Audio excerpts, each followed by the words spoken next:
I moved into a house with a locked room. It should have stayed locked. Part 2. The house wanted me back. For months, I tried to convince myself it was over. I moved to another city, changed my phone number, started a new job.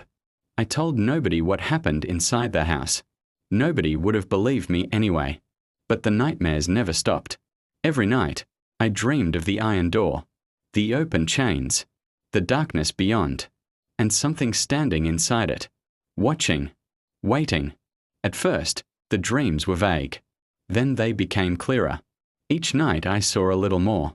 A silhouette, tall, thin, unnaturally thin. Its arms seemed too long. Its head tilted at an impossible angle. Yet I never saw its face. Not completely. Whenever I got close, I woke up sweating. Then strange things started happening in real life. I would come home from work and find muddy footprints inside my apartment. One set, leading to my bedroom. None leading out. The police found nothing. Again, just like before. One night, I woke up at exactly 2:17 a.m. A sound echoed through my apartment. 3 knocks. Slow, deliberate, coming from inside my closet. Knock, knock, knock. I sat frozen. Every instinct screamed at me not to open it. The knocking continued. Then a voice emerged. A voice I recognized. My father's voice. My father had died 10 years earlier. Please. Knock. Help me. Knock. Open the door. I didn't move. The knocking continued until sunrise. Then stopped. Completely. The next day, I received a package. No return address. Inside was a cassette tape. The label read, "Play me." My hand shook. It looked exactly like the tapes from the basement. I almost threw it away. Instead, curiosity won. Again. It always did. I found an old cassette player online and pressed play. Static crackled. Then a voice spoke. My own voice. My blood turned to ice.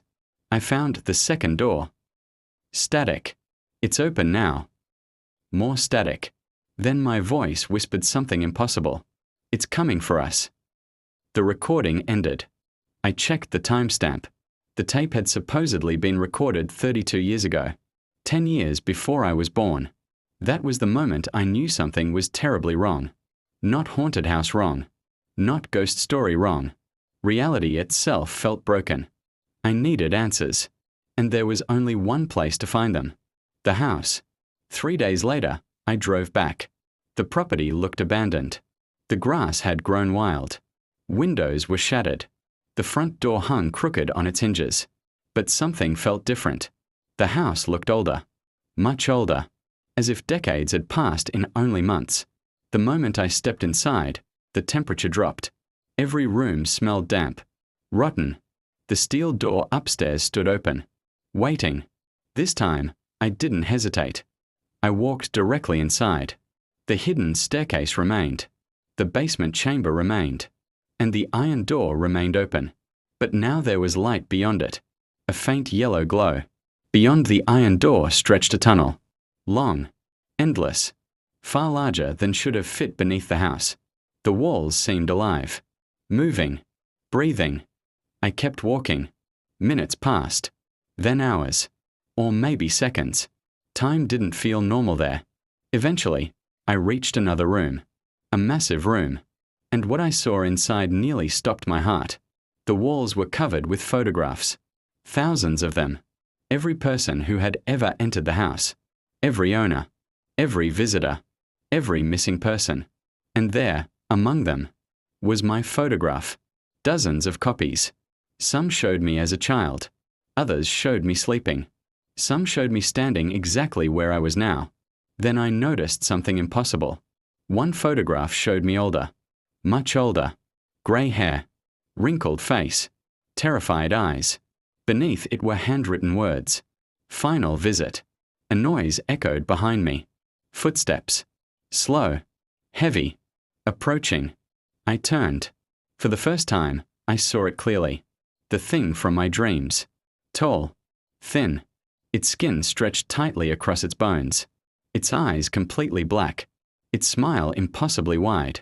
But the worst part wasn't its appearance. It was its face. Because it was my face. An older version of me. Twisted. Broken. Wrong. The creature smiled. Then it spoke. Using my voice. You finally came back. My legs refused to move. The creature stepped closer. I've been waiting. What are you? I whispered. It tilted its head. Then answered. You. The room suddenly shook. The photographs began falling from the walls. Thousands of them. Every image showing different versions of me. Different lives.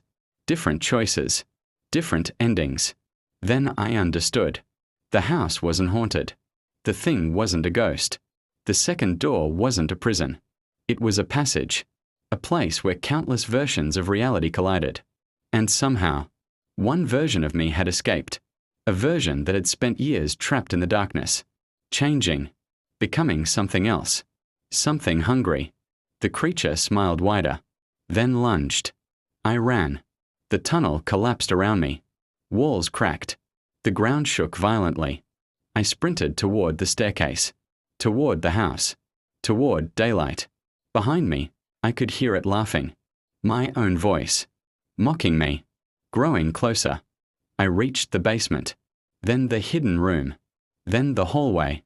I slammed the steel door shut. This time, I locked it from the outside. Then I ran from the house without looking back. Moments later, a deafening roar erupted behind me. The entire structure collapsed inward, as if the ground had swallowed it whole. Dust filled the sky. Within minutes, nothing remained. The house was gone. The basement was gone. The locked room was gone.